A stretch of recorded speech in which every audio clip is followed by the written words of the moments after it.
하나님의 말씀은 사무엘하 3장 1절입니다.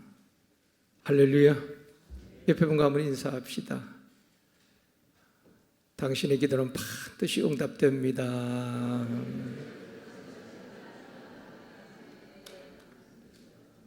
다시 한번요. 이 밤에도 역사가 일어납니다.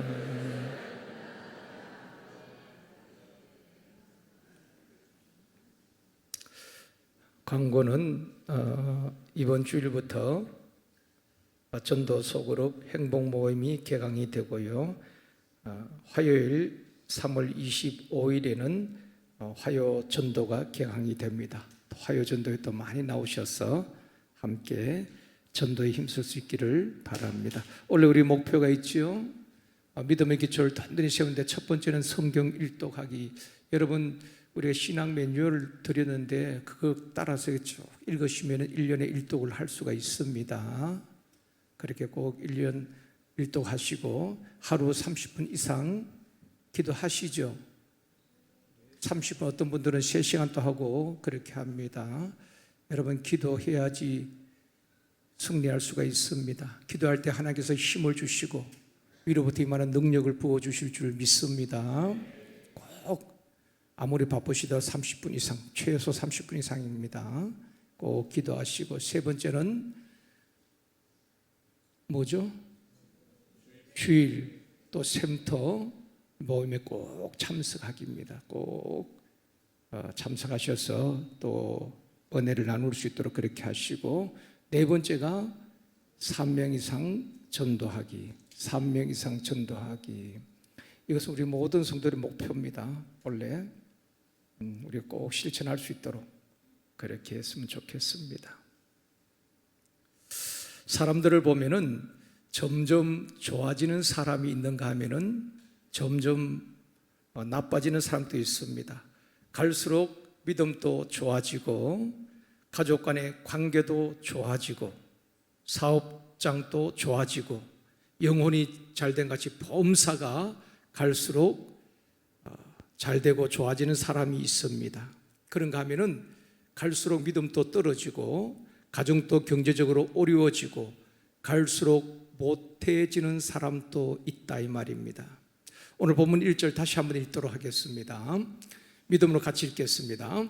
사울의 집과 다윗의 집 사이에 전쟁이 오래매 다윗은 점점 강하여져 가고 사울의 집은 점점 약하여 가니라. 여러분, 느낌이 오죠? 네? 사울의 집과 다윗의 집 사이에 전쟁이 있는데 다윗은 점점 갈수록 영적으로 더 강하여지고 좋아진다는 것입니다. 그런데 상대적으로 사울의 집은 점점 약하여져 가니라. 다윗과 그 집안은 아침에 돋는 해와 같이 빛나고 좋아지고 강하여져 갑니다. 그러나 사울과 그 집안은 저녁에 지는 석양처럼 갈수록 약해지고 몰락해 가는 것을 말씀하고 있습니다. 사랑하는 성도 여러분, 2025년도에는 믿음의 기초를 단단히 세우는 교회와 성도들이 되어지기를 원합니다. 저와 여러분의 믿음이 성장하고 강건하여지기를 원합니다. 우리 제일성도교회가 질적으로 양적으로 성장하고 부흥하며 갈수록 좋아지는 한 해가 되어지기를 원합니다.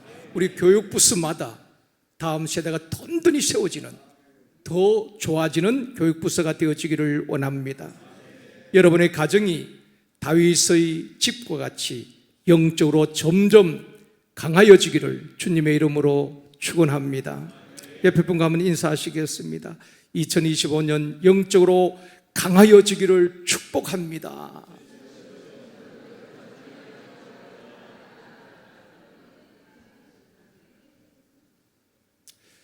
여러분이 다윗의 집과 같이 영적으로 강하여지고 강건한 한 해가 되어지기를 원합니다.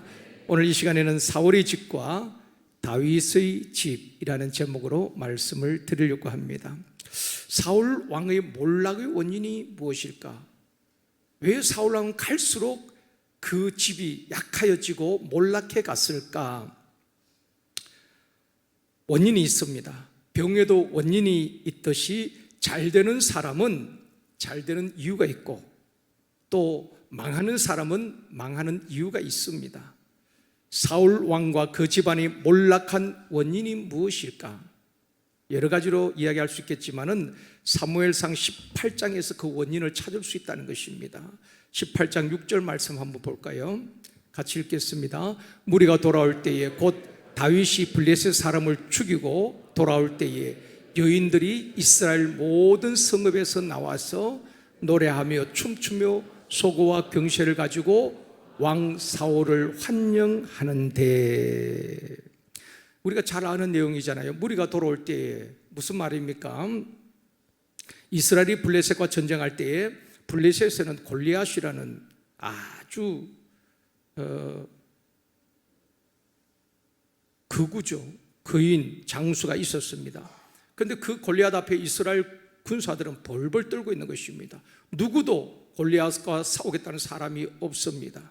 그때 소년 다윗이 아버지의 심부름을 갖다가 그 장면을 보고 자기가 나가서 싸우겠다고 합니다.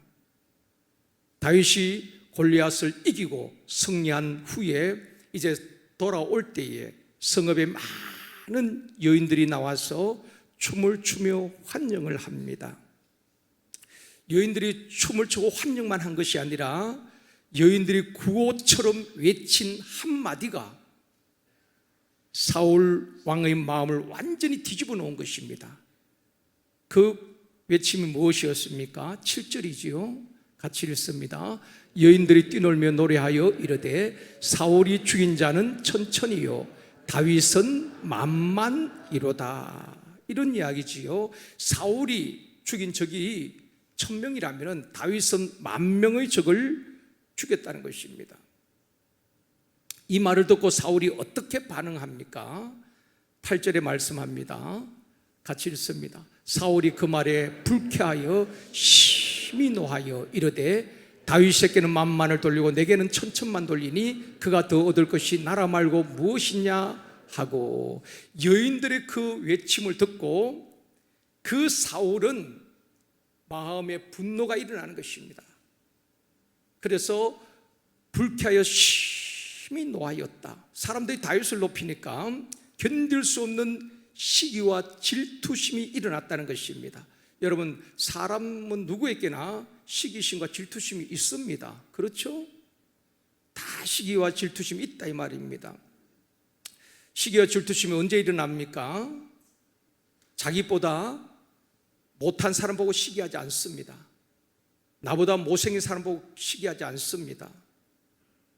나보다 잘난 사람을 그렇게 시기하잖아요. 질투하잖아요.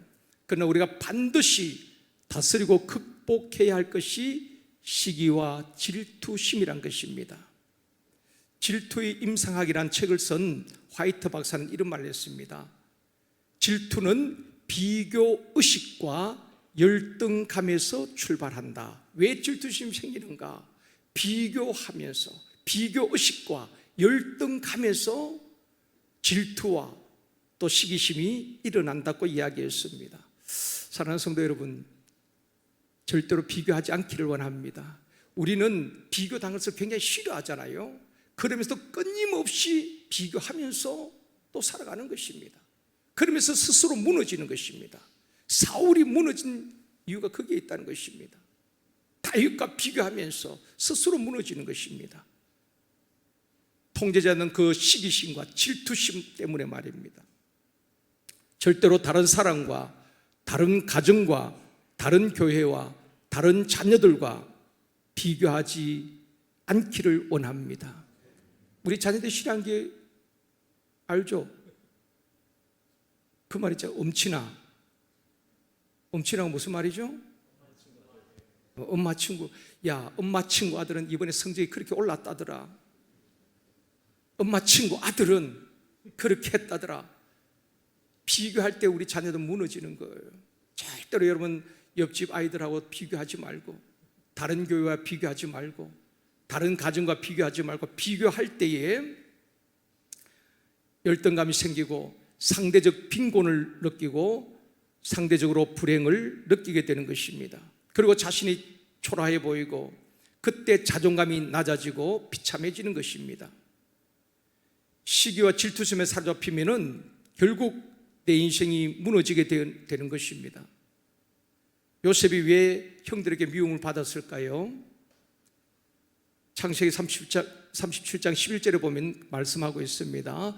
그의 형들이 시기하되 그의 아버지는 그 말을 간직해 두었더라. 자, 요셉이 그 형들이 시기하잖아요.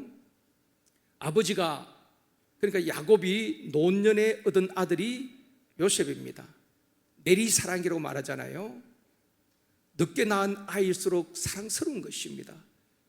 그러니까 또 이 요셉은 야곱이 가장 사랑했던 라헬에게서 그렇게 얻은 아들이 아닙니까?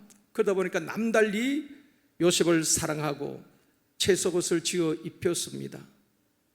요셉을 편애한 아버지 야곱의 책임도 있지만 요셉에 대한 형들의 시기심과 미움 때문에 요셉을 죽이려고 했던 것입니다. 결국 요셉을 구덩이에 던지고 또 미디안 상인들에 팔게 되는 것입니다. 여러분, 시기심과 이 질투심은 형제 간에도 자매 간에도 일어난다는 것입니다. 우리가 반드시 다스리고 극복해야 될 것이 시기심과 질투심이라는 것입니다.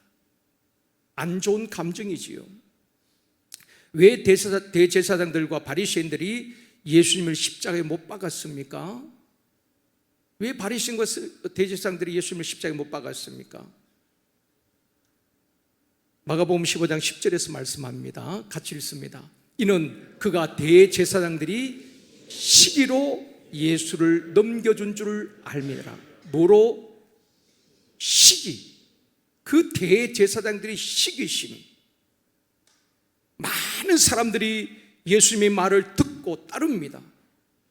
주님은 그들을, 주님 앞에 오는 그 사람들에게 복음을 전하고 병든 자를 고치시고 귀신을 쫓아내시고 그들의 문제를 해결해 주셨습니다.